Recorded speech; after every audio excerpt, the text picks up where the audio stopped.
back to Unfazed Under Fire. I'm David Craigatz, the Leadership Alchemist, your host and moderator for the show. Now, this show is dedicated to helping executives amplify their leadership impact, gain fresh insights that aid them in meeting their priorities, and to build the resilience needed to live and succeed in this unpredictable world we're in today. Now, we feature two types of guests on this show: thought leaders in leadership development, organizational culture, and team dynamics, who share strategies tailored to executive challenges, and seasoned executives like we have today who will embrace their own leadership development journey and who recognize people and culture are keys to maximizing organizational value. Now, at its core, this show is about pioneering breakthroughs in leadership and culture development, ensuring you are meeting your core purpose as a leader, which is creating an environment that brings out the best in your talents in service to your vision, mission, and KPIs. Now, on this show, we stand in the truth that authentic leadership starts from within, that it's by mastering yourself that grants you the clarity and confidence to lead others effectively. In today's disruptive world, self-mastery isn't just a nice to have, it is a must. When everything goes sideways, it's that presence, confidence, and deep inner knowing that helps you navigate any crisis or challenge. And when you tap into your inner resourcefulness and lead from the inside out, you unlock the true power of collaboration, generating the unity required for extraordinary results. Now, today, I'm excited to welcome a longtime client and remarkable leader, Stuart Brown, to the show. Over the past 18 years, I've had the great privilege of serving as Stuart's executive coach and supported him in developing his teams. And during that time, I've witnessed firsthand his unwavering commitment to his own leadership development and growth, as well as those that he led. Now, Stuart's career spans over 3 decades with significant roles across diverse industries, from Deloitte to CFO positions at Ahold, Red Robin, Iron Mountain, and now 4D Path, where he serves on the board. As the founder and principal of Ellingwood Advisors, Stuart has guided both early-stage companies and established organizations through periods of growth and transformation. Now, beyond his impressive resume, Stuart is known to have his key eye on talent. He has always invested in the development of his teams, fostering high-performing environments where individuals are empowered to excel.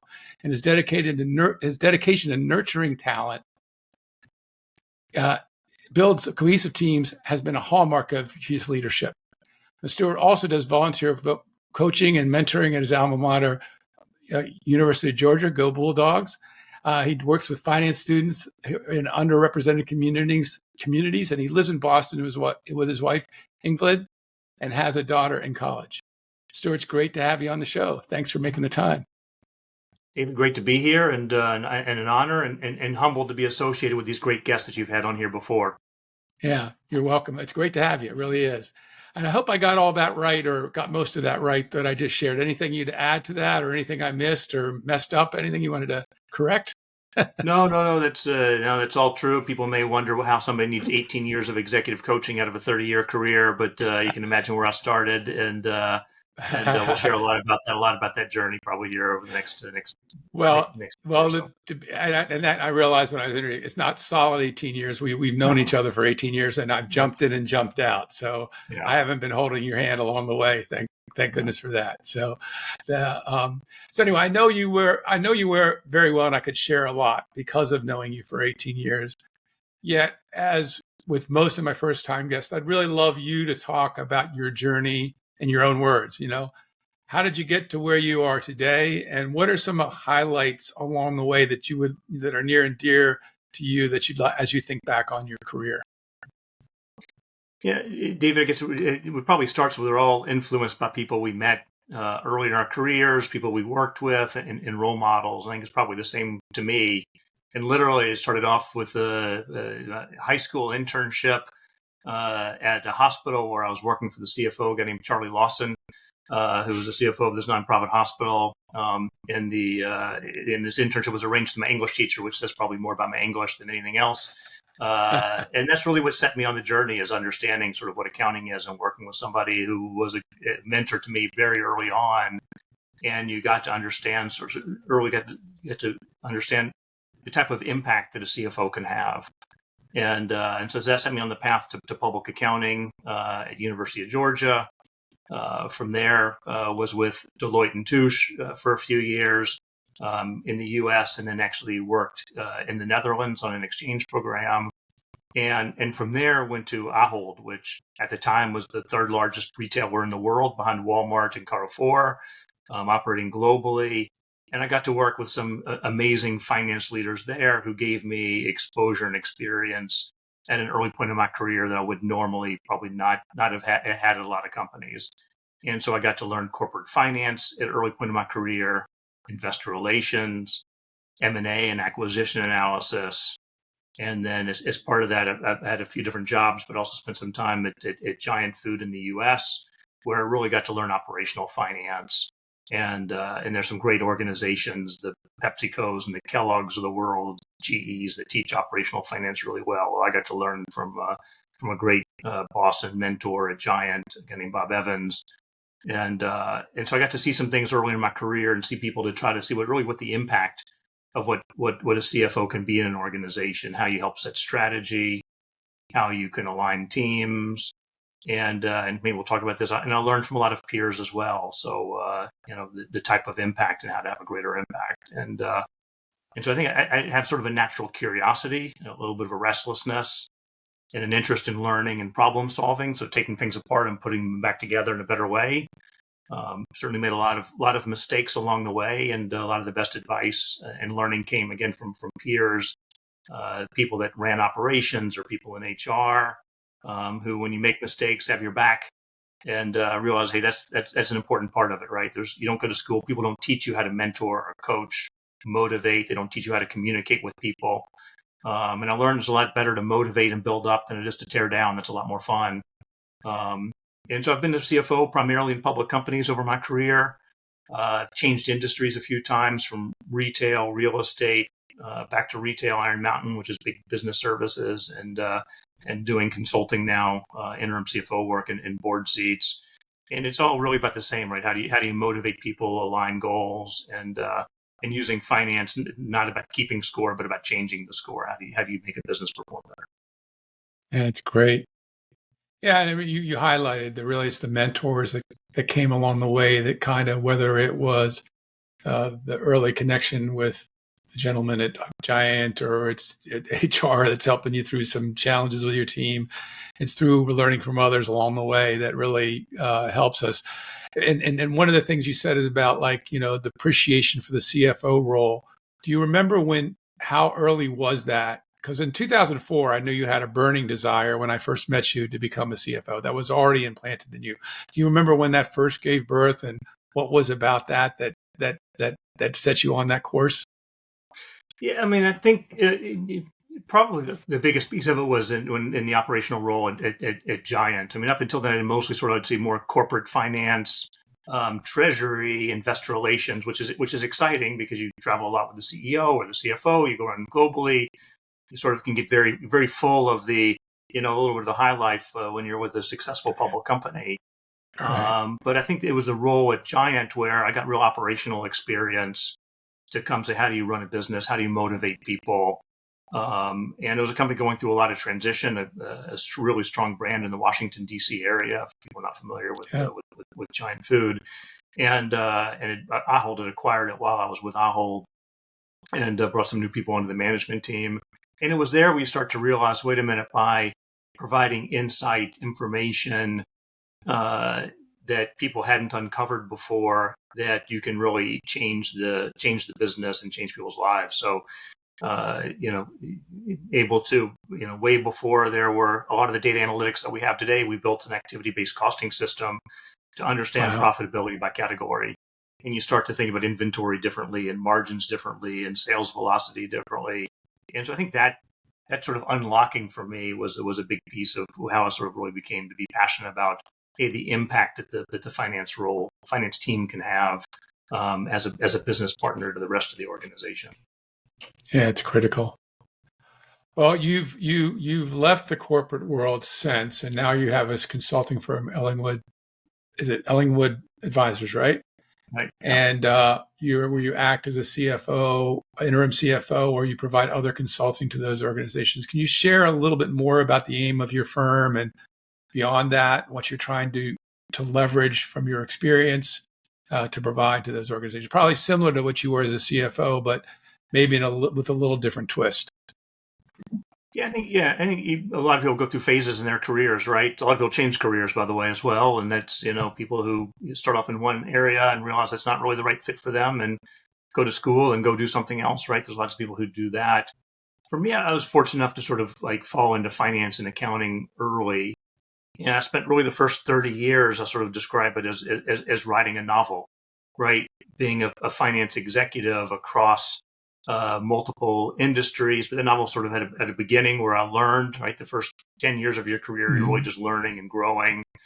And the next 10 years, there's a lot of urgency around, changing the business. For me, the last part of my career and this sort of CFO roles switched from, a big global organization to an early stage startup.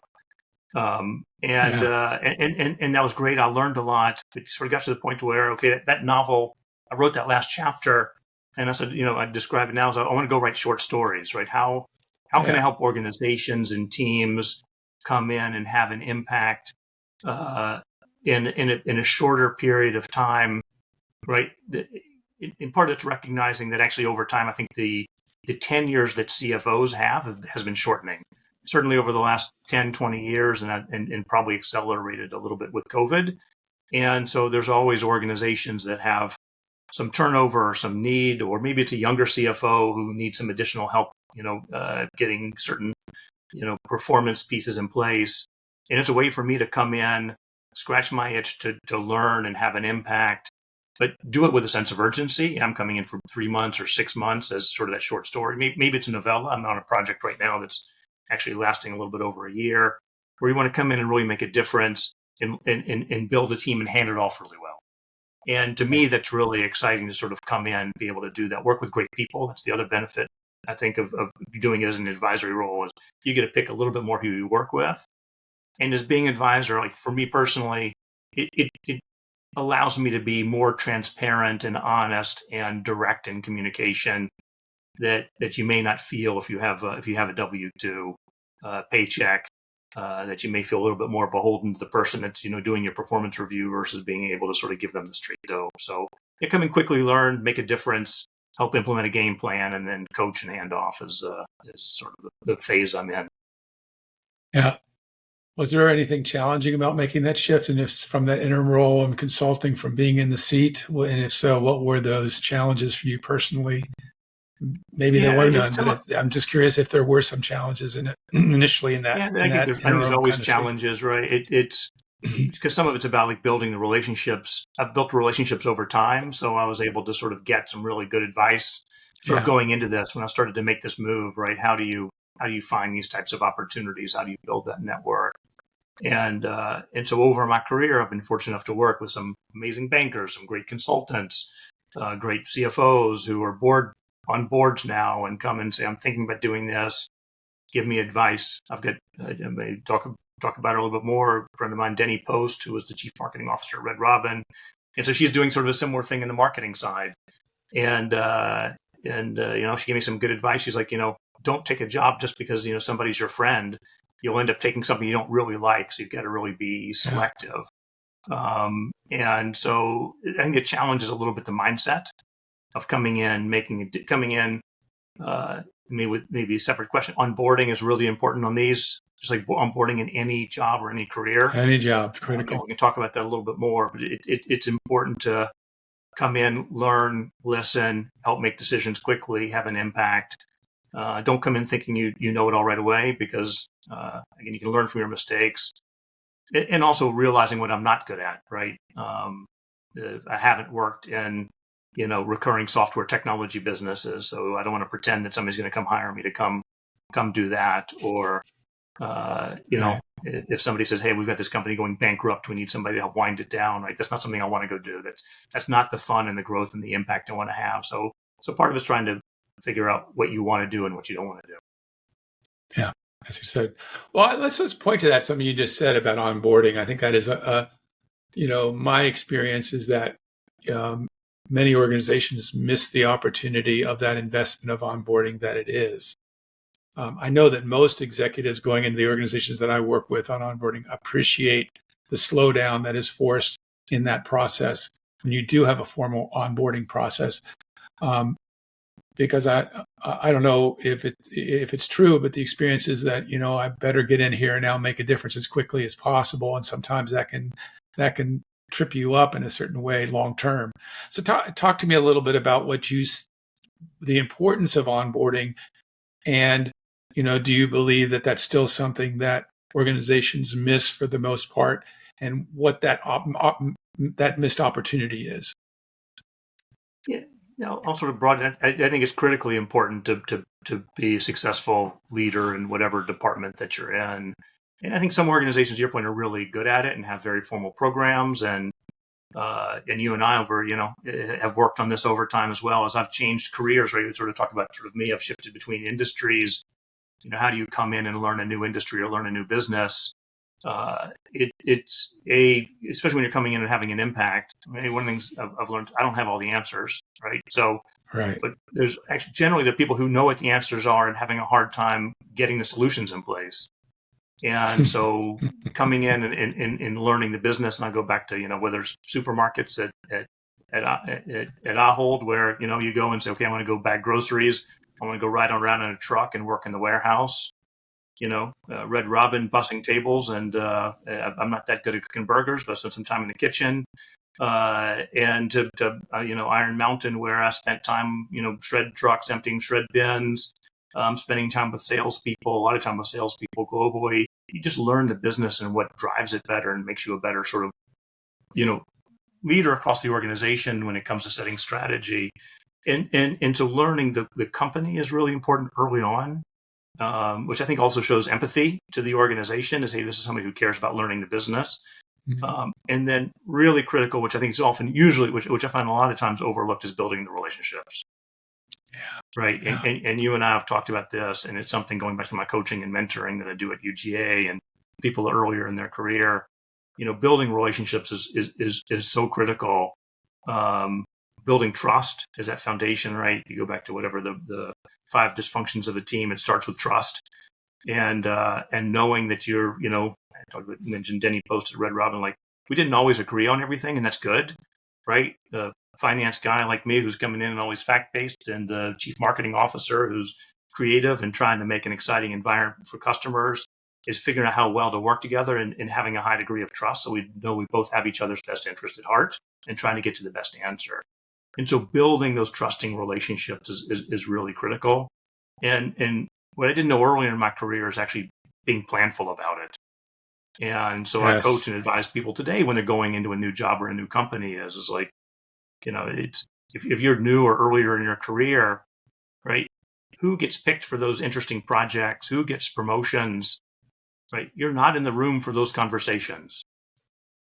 So who knows you well enough, knows your skill set, knows what you bring to the table, knows who you are inside in your core, to have your back in that meeting, in that room. And and even now, like when I go back to taking on a new role, the company I'm doing consulting for now, it's like, okay, I want to have a strong relationship with the CEO, because I'm here to make sure that the company's successful, but also want to know, like, who does he go to for advice? Who does he listen to? And not because I'm trying to be political or anything else. It helps me understand that if I have an issue, which there may be sometimes I have something to communicate or something you want to work, is to, like, okay, who do they go to? Can I go to that same person and ask them for advice or learn from them as to what makes the person tick, right? And so being really thoughtful about which. So I think that's on the onboarding piece that often falls to the cracks. And so whether you're getting promoted, treating a promotion like it's really a new onboarding, because you're going to have to change your mindset, or you're moving to a new company or a new industry. It's learning the business as well as building those type of relationships, I think, is what's really critical, and usually not done that well. And most companies basically just throw you into the job and give you a mop and a bucket until you get to work. And, get to work. Not You've already invested in, you're paying the big bucks. Here's the plan. Now go do it. Yeah. Well, I mean, and you keep on bringing this issue up of relationships over and over again. That doesn't surprise me, because one of the strengths I think you bring to the table is your attention to relationship. It's one of the things that we even indicated in the short term engagements you're doing now. You have to kind of leave sooner than maybe you want, because you're building relationships with people. and you spend a lot of time in being planful about it, and, as I always say, it's like core productivity is relationships. That's it, because that leads to the level of quality of commitments and execution, right? Um, and so that is a key, and being planful when you're onboarding about who you have to build those relationships with. How do you build that trust? And as you know, with everybody, there's a little bit different twist on what has to happen for them to trust you. Some people want to be left alone. Some people want to talk about what happened on the weekend. Some people want to get right to work. You have to learn their styles and value that to build that rapport and that trust initially.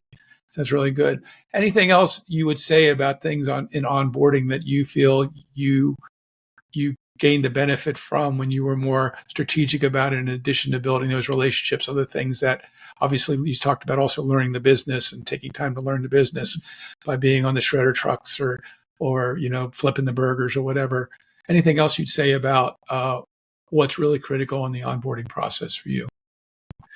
The other thing I sort of thought about sort of more generally, and I think it holds whether you're CFO, chief marketing, IT, whatever department is understanding the objectives of the company, like where the company is in its life cycle and what's important.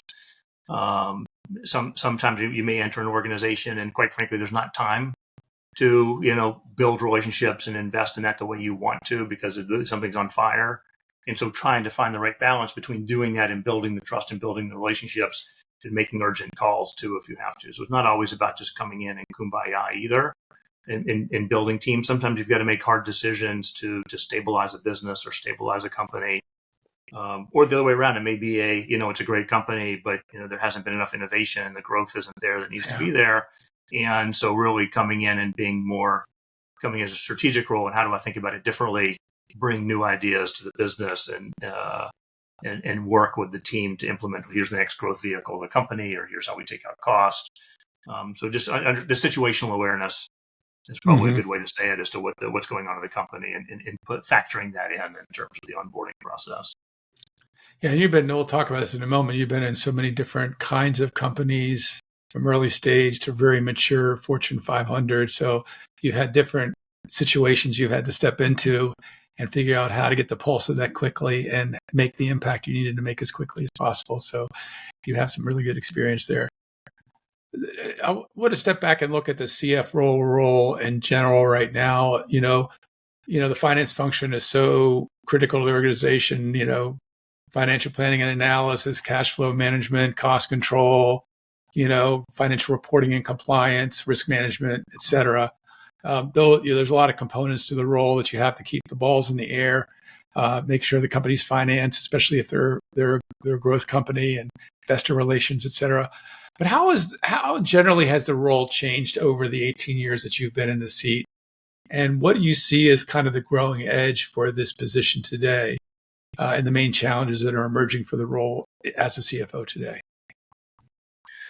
Yeah, honestly, I think at the core, it hasn't changed that much. Honestly, I mean, it always depends upon one's perspective and what the company situation is, right? Some people do just I just need a CFO who's going to come in and keep score and make sure that people get paid at the right time. To me, that's not really what a CFO is anyway, but some organizations are that way. I think over time, emphasis of what the role is changes, and so that's where people use the word ambidextrous. I'm not sure I could spell it or define it coming from Georgia. But right, the emphasis changes over time, right? Early, like people, after Exxon crash, right, there was Sarbanes-Oxley, and it was all about controls and who had material weaknesses and getting those cleaned up. Reg FD with the, disclosure requirements as to, like, you can't give, from an investor communication standpoint, you can't give, people different levels of information. But then you go to things like, the great financial crisis in 2008, right? The emphasis there was, how do you preserve the company and not run out of cash? And I think a lot of startup CFOs, right, in technology and biotech learned the same thing in 2021 when funding dried up, and they were still growing. And so what you need to do at a particular time may change. You may have to over-index in certain areas. But so I think the core part of the role hasn't changed that much. Maybe going back to the comment earlier where I think that the tenure has shortened. So CFOs are changing roles more often than they used to. It's not that common to see somebody with a company for 20 or 25 years anymore. They still exist. There's some out there that are great. So this if you're an executive recruiter, right, this is great for you because you get to you get paid more often searching for finance execs. But it's not great for companies because you may have lost some talent of somebody who's like, okay, I lived through this cycle once before, and so I'm seeing the same cycle again. Because if you were, I go back, you look at Peloton and other companies who really took off during COVID and didn't understand or didn't think through, wait a minute, you can have this big growth spurt, but there's a cliff at the other end. And am I going to have a parachute, or am I going to crash? Lots of businesses took off, and if they didn't plan for the other end of it, they got themselves in a little bit of a vice. And so not having people who've been through those different economic cycles in the business may have struggled. That said, you can find people who've been through economic cycles, maybe in other ones, and come and say, listen, this is a different point. I need to, maybe the CFO role is becoming a little bit more specialized in the sense that I come in this phase, I come in the growth phase, or I come in the restructuring phase. And so maybe that's how the role's evolving a little bit. I'm wondering how you've seen technology affected, because you've seen innovations in technology throughout your 18 years. And now we have AI, which I've talked to other CFOs. It's really just saving us a lot of time right now, because really most people are still just investing in our legacy systems. We're not going to. The closer it gets to the customer, the less likely we're going to use it right now. We're going to look more like, how do we crunch the data and get that out faster, or produce a report or whatever. But how do you see technology potentially impacting the role in the finance role? Any thoughts on that? So I've spent a little bit of time with consultants and things like that for AI and finance. I'm actually going to a conference here in Boston in a couple of weeks, the same topic. I guess I'm probably still within finance. There's certainly some, as there always are, operational improvement opportunities, right? That you can use AI for. We've been improving technologies around whatever cash applications and billing and things like that are pain points for customers, right? Are there things that you can use to take away pain points in your business using technology? I haven't fully unlocked it with AI yet. I've seen companies really successfully starting to use it with, identifying new customer groups. So sort of prospecting for customers and identifying customers differently than they have in the past. But I've got a friend of mine who's a senior executive developer in Silicon Valley, leading for a large company their AI initiatives. And in his view, maybe I've let it jade me a little bit, is that you think about AI as a very qualified intern, right? So it's going to take things that you can automate and use. It's going to pull in different resources. It's going to do it faster. It's going to do a little bit better, but it's not going to think for you.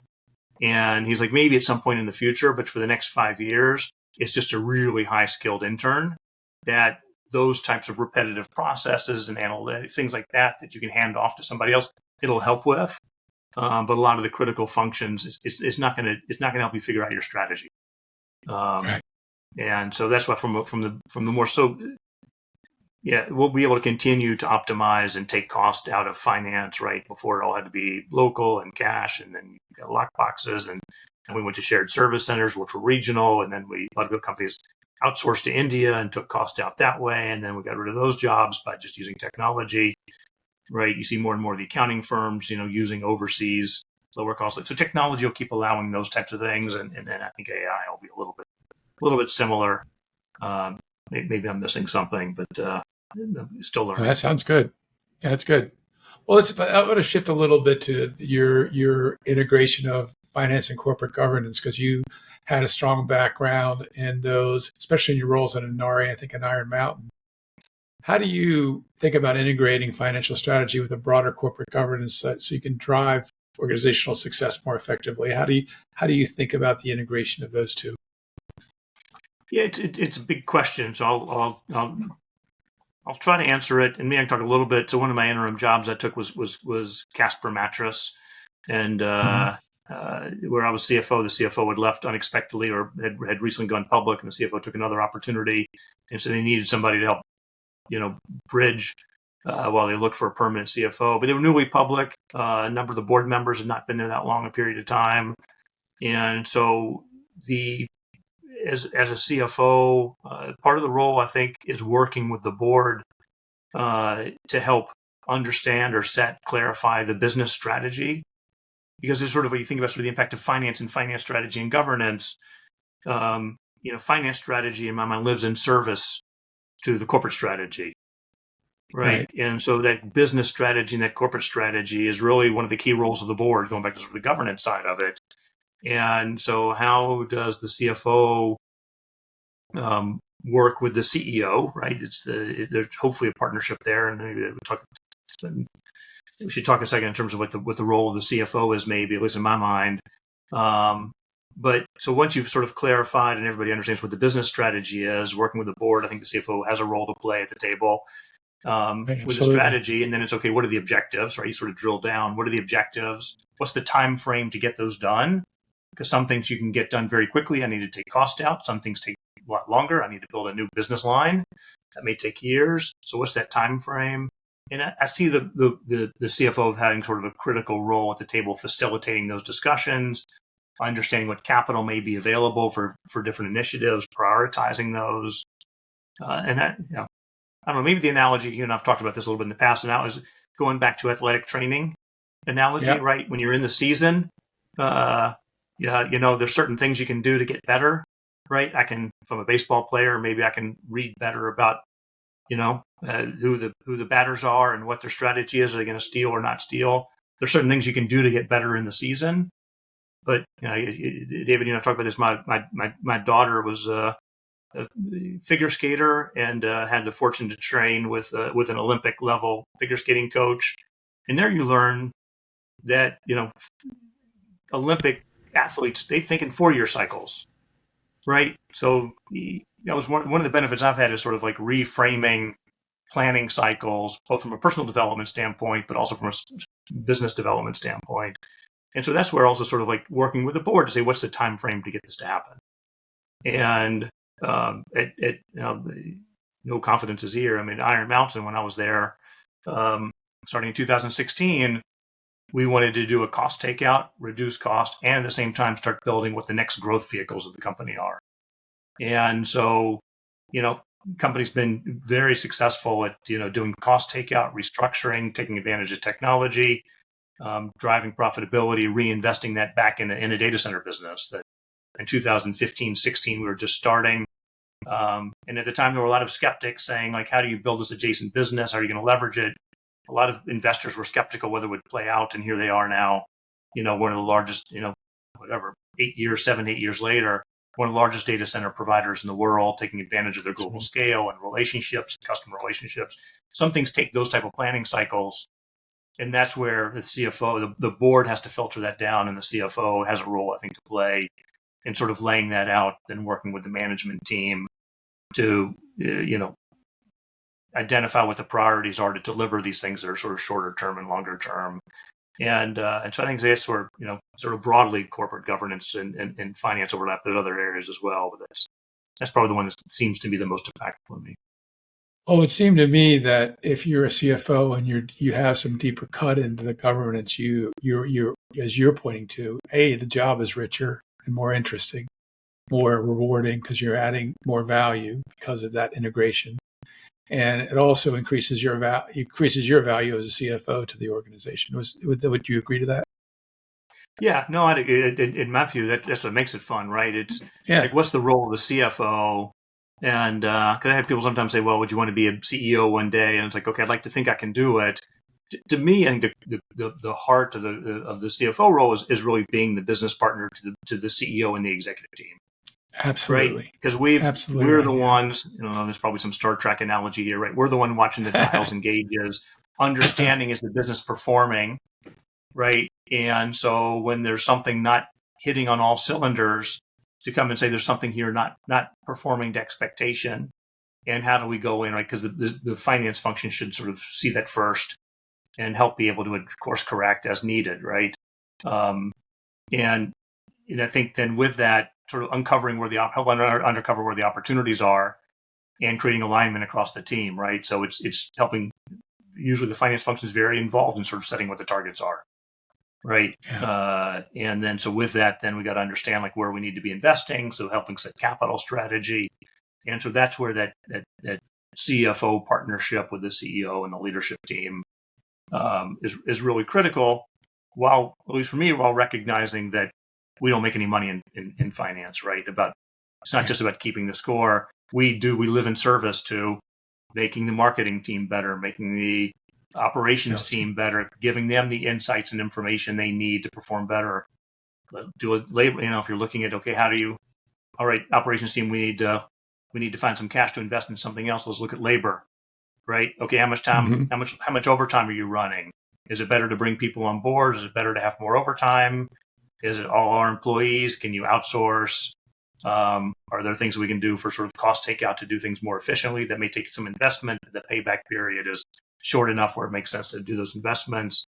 I think the finance function needs to be in the room asking those types of questions and being that business partner.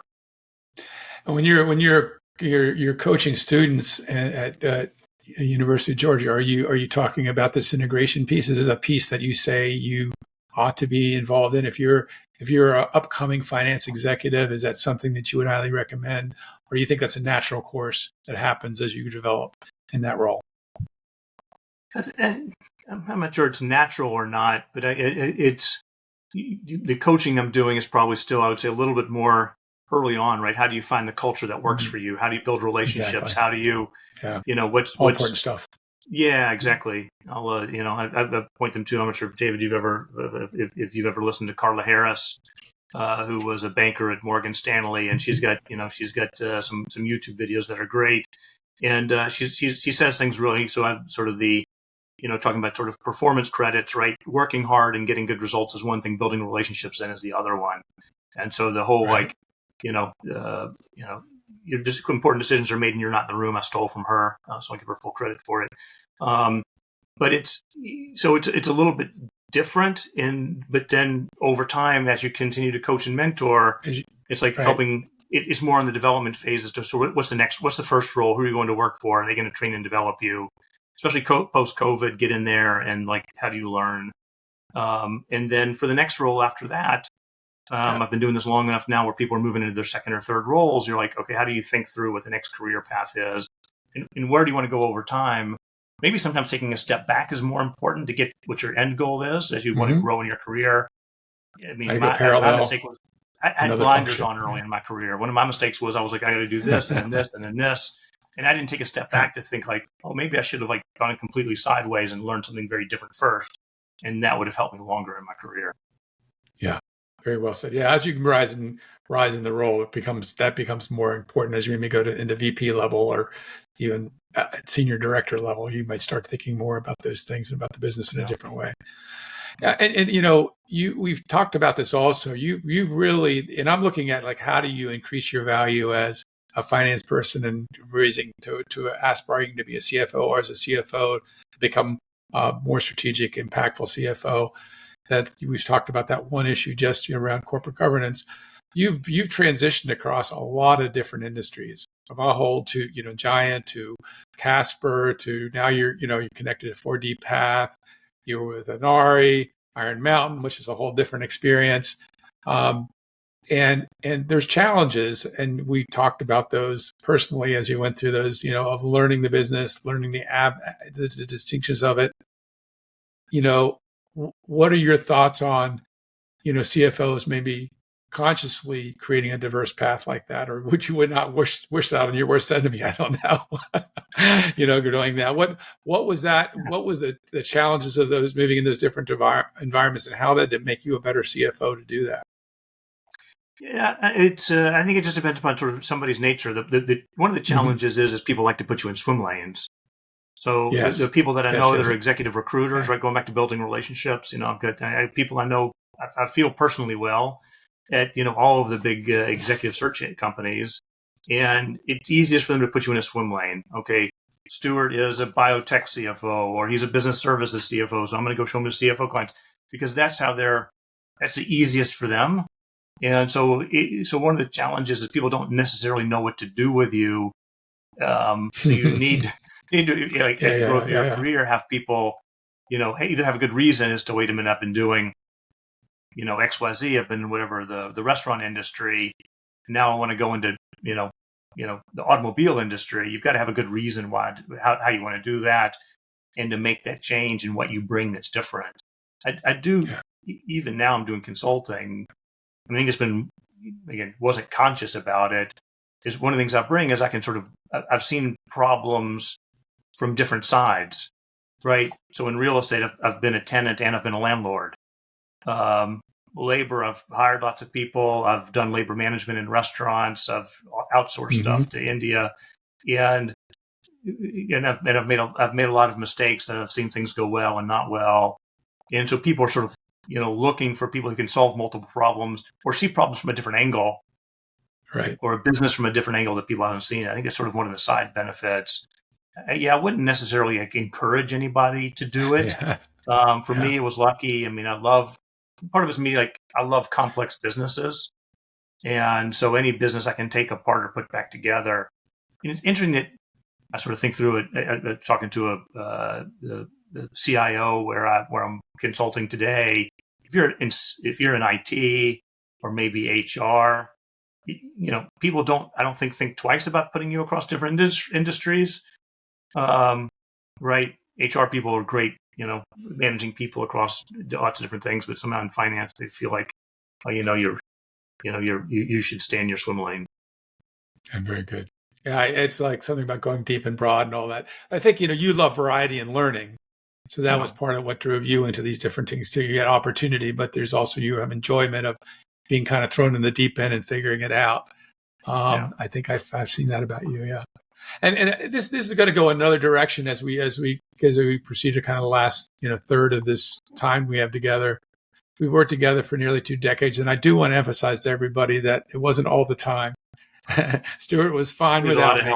I felt very grateful and fortunate to be in a 20-year relationship with this man, and I've learned a lot from him as well. But what over the 2 decades of doing that and being in a continuous kind of leadership development journey throughout your career, how has that benefited you in having impact on the outcomes you have had to have as a CFO? Where would you say that has helped you be even more effective as a CFO? Yeah, there's a couple of different ways I could probably take the question in terms of, like, business impact versus team, and maybe team and development is where you're going with that, David. And wherever you want to take it, wherever you want to take it. Yeah. And David, part of the reason you and I've worked together for 20 years is because you've helped a lot of people in my groups, and we all sort of take it there, right? Listen, one thing I learned is, as you grow in your career, like my daughter, who's in college now, early on asked me what I do, and over time you do less and less, honestly. Yes. In the sense that earlier in your career, you've got the mop in the bucket and you're cleaning up, or you're booking journal entries or whatever it is you're doing. And as you grow and become, a manager, then you're spending more time when you're managing and less percentage of your time doing. And as you move up, and now that I'm, become a CFO, the majority of my time, honestly, is helping other people be better. Right. Are they working on the right things? Are you setting the right goals? Do you have the right people on the right seats on the bus? Or those types of things. And so getting that right is really important. Making decisions is really important about people and getting the right structure, because you can only get so much done yourself. Really, your impact is largely through other people.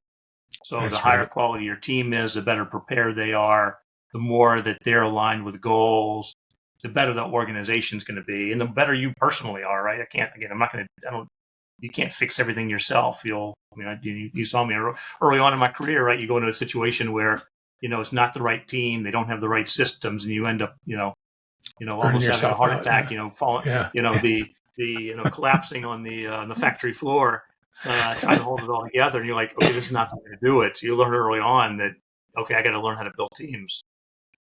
Impact of words. How do you motivate people? And And then I learned, again, part of this was the satisfaction you get from making other people successful. Yeah. Right. Be it on your own team, not taking credit for it, but making sure other people get credit, shining a light on other people who have done successful things is much more rewarding.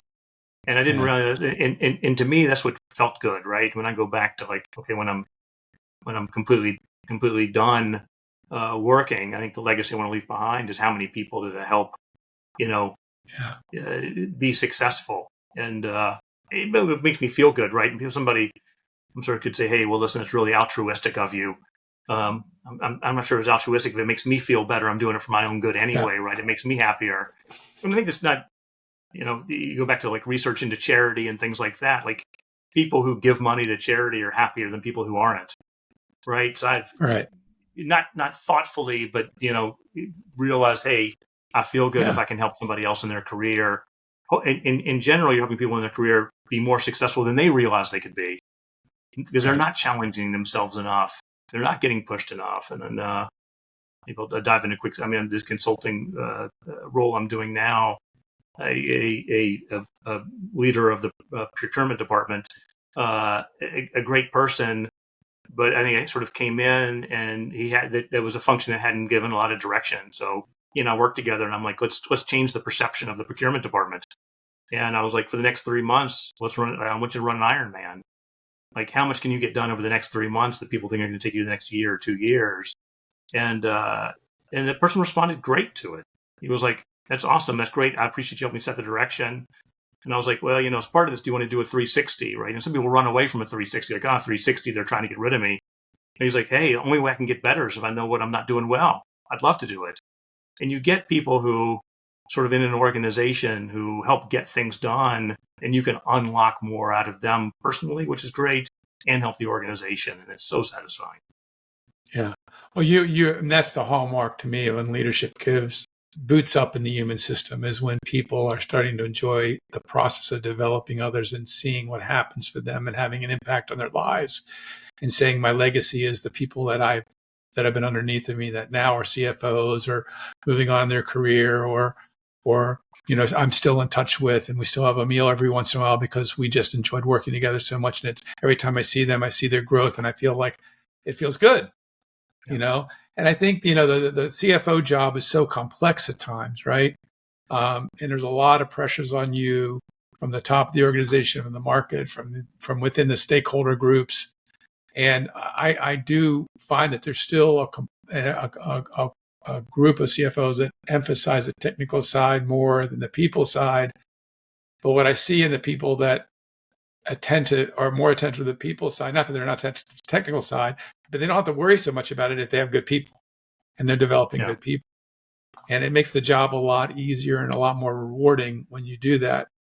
And I think you've always been a natural at that. Some people have a more difficult transition in the finance area or in any technical area. It could be in the information technology area to see that. I don't know if you see that as well. I see that. I disagree that I'm a natural at it. I mean, I've made a lot of mistakes and had a lot of people help me. And again, you sort of learn lessons over time. I'm not great at asking for help. So even though I've got good relationships, if I've got a problem or some technical issue, I've worked with great people. I don't have any problem calling a former board member or a former boss and saying, I got this issue. How have you dealt with it in the past? Can you give me some advice? Or sometimes I have people call me and I'm not the best person to answer either. And I'll be, former colleague of mine at Iron Mountain who retired today. I'm looking for some board seats. I'm trying to learn more about private equity. I'm like, I could help you a little bit. I know somebody great who does this and is really good at it. And I introduced that person to another friend of mine. And now that person is, doing consulting and on the board of a company. Someone's just building those connections. But it also goes back to having sort of peers that have your back, right? You need to have other people's back. And I'll call it, this is going back to my relationship with Denny Post is, I've become more balanced over time. Earlier in my career, I'd get frustrated, stressed. Not only did people physically see it, but I would, react, not violently, but, not in a way that I really wanted to behave. And, and like one light bulb for me, and I'll just share it again, is when I was at Red Robin, there was, somebody in one of the departments who made some, marketing decision or something else. I can't remember what it was exactly that, wasn't the best financial decision. And so I was really frustrated with it. And so I was talking to Denny, this chief marketing officer, about it and venting. And she's like, well, how would you treat that person? What would if that person was if you were their mentor and they were your mentee? And like completely changed my perspective, right? Because it's like normally you think about your own team and protecting them and building it up. And it's like, what if you sort of thought about everybody's, you're sort of the general coach, right? So it's just coming in and being frustrated and venting about it. It's like, I own the fact that that person made a decision that maybe there was a better one. Either I need to learn something anyway. Maybe it was the best decision at the time, but yeah, maybe there's a better one. And it's incumbent on me that I didn't teach them. And that was like a big light bulb for me to like not get frustrated, but like to take ownership, across an organization to say like, how do you make other people better? And so having peers in an organization that have your back and will tell you when you're screwing up is important. Absolutely. Great comments. So going to kind of the personal side of the spectrum, the CFO as I said, is a demanding job. You have to move a few times, you have to move a few times in your career, work long hours, you have to be on a call at night sometimes because of the demand of the job. How have you managed to maintain a balance between your personal commitments and your personal life? I know you adore your wife and your daughter, and you guys do a lot of great things together, but the job can pull you away sometimes, and it's a challenge. How do you draw the line and deal with that, and have figured that out over time? Yeah, my 19-year-old daughter doesn't hesitate to remind me of missed birthdays and things like that. It's not easy, right? I enjoy being busy. Well, busy is probably not a good word. Busy is when you're trying to look productive, maybe, and you're not always. But I like being engaged. Right. Yes. I got a lot of energy. I'm not a golfer, right? I don't go out. I don't enjoy. I'm not somebody who goes and sits on the beach either. So I like being engaged. I like doing things. And so luckily I've got a family that's been incredibly supportive of that and generally patient. And so it's, yes, traveled a lot, missed some birthdays. But then when you are around trying to be, as engaged as you can, and how much time I spent with my daughter driving back and forth to figure skating lessons before school. So, and not only, so if she's willing to get up at 5:15 in the morning to go to the skating rink at whatever age, 8 or 9, I sure better be there too. Or, making sure that I'm sort of reading to her at night when she's going to bed at 5 or 6. So you sort of built that bond early on. And the wife is supportive. It's really hard. And I do think these younger generations, the expectations around that have changed and are changing. Having spent time in Europe, where the expectations are also different, where, okay, you get 8 weeks vacation a year in Holland, and people take it, right? In the U.S., we can't fathom what that looks like. And if you call in, you get your fingers tapped for interrupting everybody else's vacation because you called in while it's on. I think things have changed a little bit there over 20 years, but it's hard. And I think it's hard because, going back and initiatives around, we want, bringing more, creating more leadership opportunities for women and for underrepresented groups.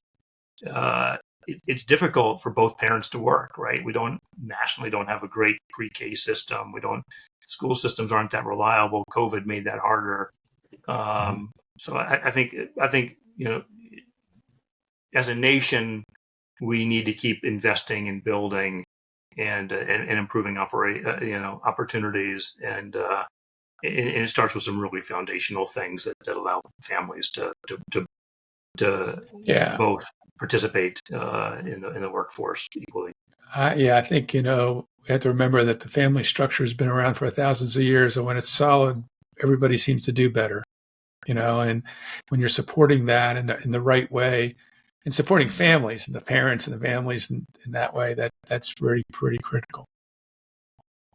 So as we begin to wrap up today, it's been a great conversation, but anything you want to say about, what you hope for in the future and where we're going, where the role is going, where you know, where corporate leadership needs to go. Anything you want to say about what your hopes are for the future, you can.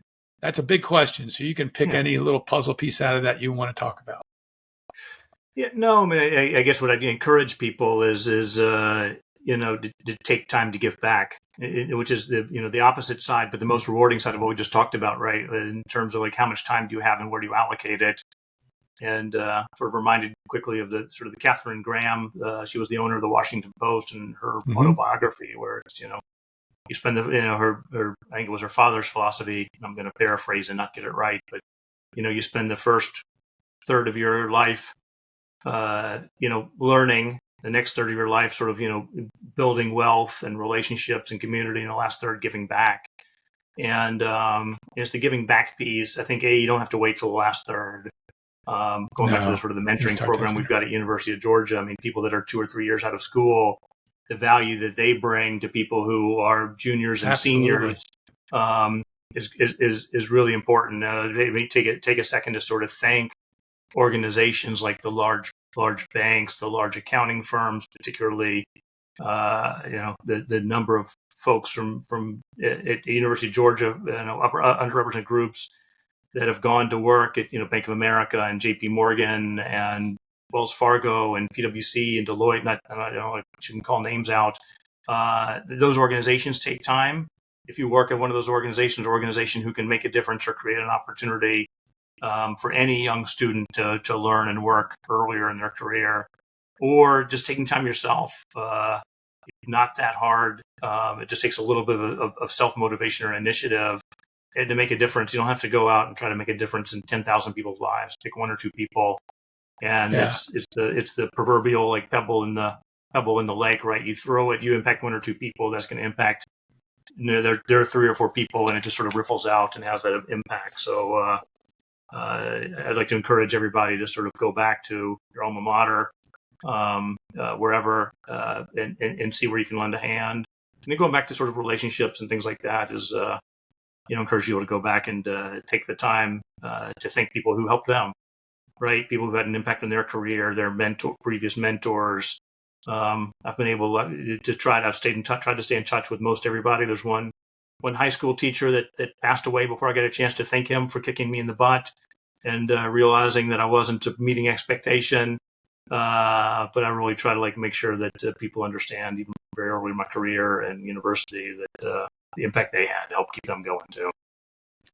Yeah, that's really well said. I mean, and through the threads of it, I really want to thank you for sharing your insights today, how to maximize the CFO role in the finance function, but also these pieces of developing and the importance of that and taking care of yourself. And also the thread to me through today's show has been about relationship and basically in all that you spoke of. Yes, it's about getting to know people, understand the business, but it's also about how can you contribute to people.